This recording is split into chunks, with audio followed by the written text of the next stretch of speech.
What's up, guys? I already finished filming this video, but I forgot to mention that Greenstalk is having their sale this week. It's going from March 20th till March 27th. It is the more you save, the more you buy, the more you save. So check that out. I'm an affiliate with them, so if you use my code family10, you'll get an extra $10 off of your order. So definitely go and check that out. And now let's get into the vlog. What's up, guys? So we are inside of my hoop house, my cattle panel hoop house. I'm going to be cleaning up in here because I have lots of containers in here that are broken, some plastic ones that I used last year in the garden, and yeah, just a lot of trash in here. My kids are, right now, we don't have a dump or anything that comes by our house, so we have to go to the trash, and so they're putting trash in the truck. So I figured while they were doing that, this is the perfect time to clean out any broken plastic containers or anything like that, so that we could bring into the dump as well. As you can see, I just piled up. Once we built this, I had all of this stuff inside of a shed that we had at the back of the property, and once we built this, I just moved all of my garden stuff here. But lots of broken containers, like this is broken, stepped on. This is broken. So I just want to get this cleaned up. Oh, y'all, I have no idea why I planted my tomatoes at the front of this garden bed. I think maybe because I was in a rush, or maybe because I was not remembering that I wouldn't be able to get behind the tomatoes. I'm not really exactly sure what I was thinking when I planted the tomatoes at the front of this bed. And if you watched that video, you're familiar with what I'm talking about. I had Crystal from Crystal of 7 comment and was like, well, why are you planting them at the front of the bed? And I think other people said that too. And I was like, I don't know. I don't know why I did that. Because, and even before she said that, I was looking at it and I was like, did I do that right? And I didn't, because I wouldn't be able to get behind the plants. I don't know what I was thinking, because obviously this is here. So let me show you what I did. Before I ended up moving them, I had someone comment that maybe I should keep one in the front and one in the back, one in the front, one in the back. And so that is what I did. I ended up moving them, I think yesterday, and it was fine. The roots were still moist and intact, and just planted one in the front and one in the back. And I think what I'm going to do is plant a bell pepper or any kind of pepper in the in-between spaces. Not entirely sure, but I think that's what I'm going to do. I did end up yesterday planting out some tomatoes in this bed, and then I just sat out tomatoes in this bed. I didn't plant them out yet, and I didn't plant that bed. I have lots of tomato varieties that some said they did do better in the heat, or that they were disease resistant and stuff like that, or in high humidity. And so those were the tomatoes that I chose, as well as tomatoes that I just wanted to get a harvest on, and I knew I wanted to get a harvest. So like right here, I have 3 Dr. Weisches or Dr. Witchies that I definitely know that I want to get a harvest on. So I planted that in here. Planted Powers in here because it said that it was a good tomato if you were growing in a greenhouse.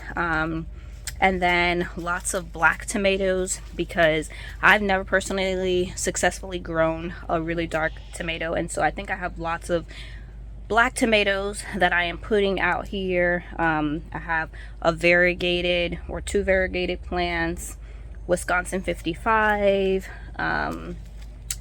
yeah, Rose, a Porter. So I just I looked up each variety of tomato and that I was growing, and then chose ones that I wanted to specifically grow inside of this hoop house, because it would be covered and that it's disease resistant and stuff like that. I didn't get that last bed yet, but in that bed that I didn't plant out, I didn't plant it yet because I wasn't sure. There's 8 plants in there, but I think each plant has 2 varieties, and I'm thinking about taking the just leaving 1 variety of each, so that I could have more space, because I do have lots of black tomatoes that some weren't going to be able to get planted out here, and I do in the hoop house, and I do want to have at least 1 black variety in the hoop house to compare it to outside.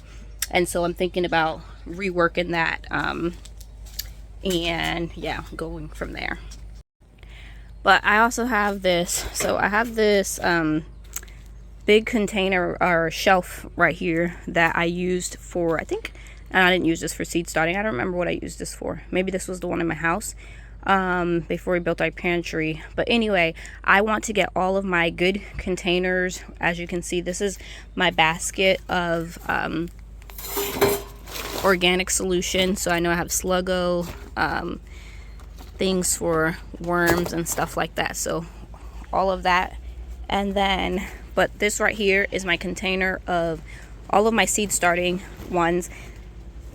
These are my good ones from, what is it called? I know some are from Haas Tools, but I can't remember where the rest of them are from. They were the ones that are hardy, and so you can reuse them year after year, so they're still kicking it. But then I also have some plastic ones that are one-time ones that I bought for when I was going to sell seeds a couple years ago, and I still have some more of them. I just want to get them all on the shelf and get them up off of the ground, because as I found out, the ground, I don't know what I was thinking, does get wet, obviously, because it's outside. And yeah, just want to throw away, like,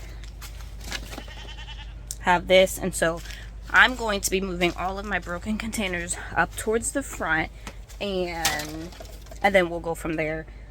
So let's get to it.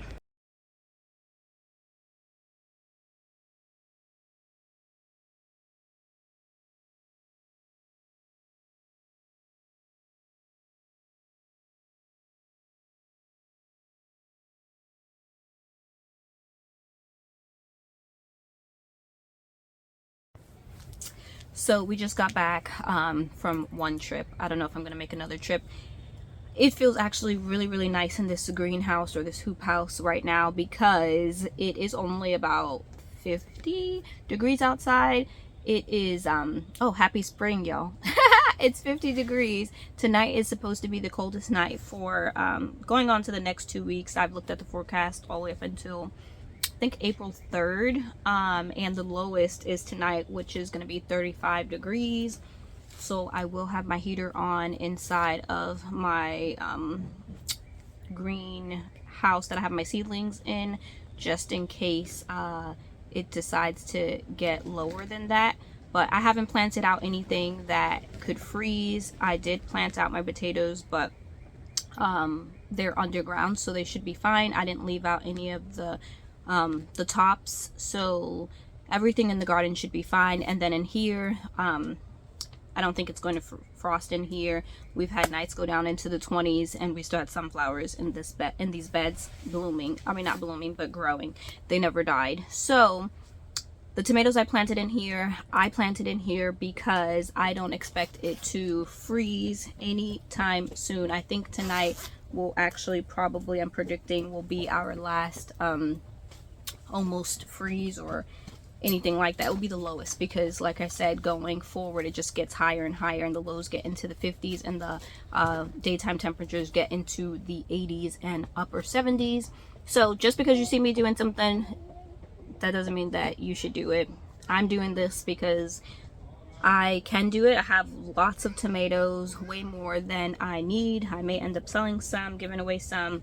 So this is just what I am doing. Don't go out and say I told you to do it or anything like that, because I'm not. This is just what I feel comfortable with doing. This is an unheated hoop house, but it stays very, very warm in here, like I said. And my seedlings should be fine, because another night when it actually did freeze, it got down to like 31. I had the heater on in there, and it was 2 nights it got down to 31, and I had the heater on, and they all survived. So that is really, really good. I look forward to planting stuff out. I'm so excited about it. A couple videos ago, I did a big garden clean out, and I was so tired. It took like 5 hours, even though the video was really, really short. It took 5 hours in the garden to pull those weeds, to plant, to get up extra cattle panels. Actually, I'm gonna go out there and show you the extra cattle panels, because I'm so excited about them.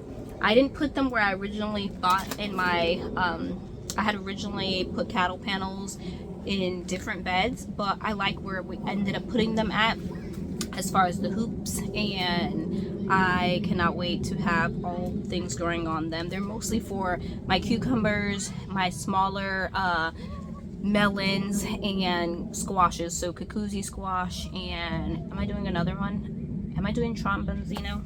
I don't know. Let me show you though. So we did add some soil here, get all of these beds weeded, which is amazing. Did add some more soil here, here. So the hoops that we added was this hoop because there was already one here, and so I figured that it will look really nice going through. So did one here, and then I did one over in this bed to match that there was one over across the way in that bed. And then again here I added this one right here to match this one to kind of make it go again to have two. But yes, lots of soil added to beds, lots of weeding. We stopped at this bed right here. It looks way better, but we still have a lot more weeding to do. We added this cattle panel here, and the last cattle panel that we did not add yet is this one, but we did start weeding the bed. We added that one. So all of the green that you see besides the garlic is bachelor buttons. We had bachelor buttons in this bed. So this is a bachelor button that is about to open. We had bachelor buttons in this bed, and a lot of them went to seed. So those are bachelor buttons growing besides the weeds. And then we did take down these cattle panels. Like I told you, I'm replacing it with netting. And this is where I think I'm going to end up planting all of my cherry tomatoes. I had looked up videos to see if anyone had used the netting to trellis tomatoes, because I know you can use it to trellis things like cucumbers and stuff, but I wanted to use, like I was thinking about for heavier things, and I saw a video from Haas Tools a couple years ago where they used the netting to trellis cherry tomatoes. So I'm going to try it here and use the netting to trellis cherry tomatoes in this in-ground bed. It's 40 feet long, I believe, so really excited about this one. And then, so in this bed right here, I did end up having Nehemiah plant potatoes in here, but for all of the other 8-foot beds that I have along the fence, I'm going to end up planting tomatoes in them. I have miniature tomatoes that are gonna only get to about 2.5 to 3 feet. I don't think I've planted anything bigger than that. And so since this fence that, the fence that we have along with the raised beds is probably only 2 to 3 foot high, I figured it would be perfect to plant my dwarf tomatoes along the fence. I get questions from new viewers who don't know. So these garden beds are spray painted garden beds. They don't come. So in my hoop house, I have the original color. I spray painted these, and oh girl, let me show you. I noticed that there was a rose going to bloom here and here. These are Belinda's Blush. And right here. So these are Belinda's Blush. It is a thornless rose, arbor rose, and I'm so excited to have it. It's already higher than it was last year, and I can't wait for it to keep getting taller. So anyway, like I was saying, these beds are from Forever Garden Beds. I am an affiliate with them. I have a discount code in the description box below. But I love these beds, obviously, and I love to spray paint them. I still have 2 wheelbarrows full of compost because there are some beds that we did not get to weed yet. So we got this whole row done.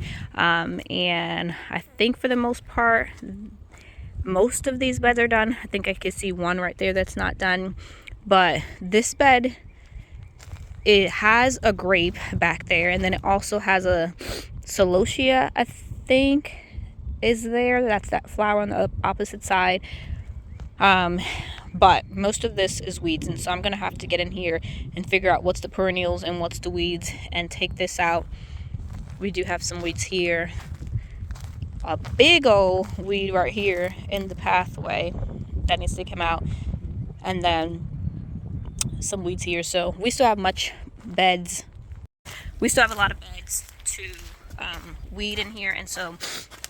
But I was too tired to finish that day because, like I said, we were going on 5 hours and I was exhausted. So I just took the last two. My son and I just dumped the last wheelbarrow fulls of compost out of the truck and sat them under here because it did rain the next day. And so as I finish weeding the garden, that's the compost that I'll use to top dress the rest of the beds. I ran back inside the hoop house because it is so windy out there. Like the last few videos I've been trying to film outside has been super windy, and I don't know where's my mic at the moment, so like my external mic to put on me with like the wind thing, so it's been hard to film. I have to find that. But anyway, let me show you the original color. So these it's called Ivory. This is the original color of these beds, and I left them the original color inside of the hoop house, and then I think I left 2 original colors outdoors, but I do want to add more in here. That's why I'm getting this all cleaned up. That's why I have the other greenhouse to have my seedlings in. Actually, I want to bring this shelving over. We did get out all of the broken tomatoes, and so we still have lots more tomatoes containers that are not broken, but I need to get them. Like, I started on that shelf trying to organize, but I still have all of these containers down here that are not broken, and it just was a shame to throw them away when they're not broken. And it was like when I was using them to, like when you buy bare root fruit trees and bare root, you know, raspberries, blueberries, all the things, you need containers that are bigger than the seed starting ones, so that's why I have these. I am going to head in the house now. It is lunchtime. I'm hungry. Happy to have those broken containers out.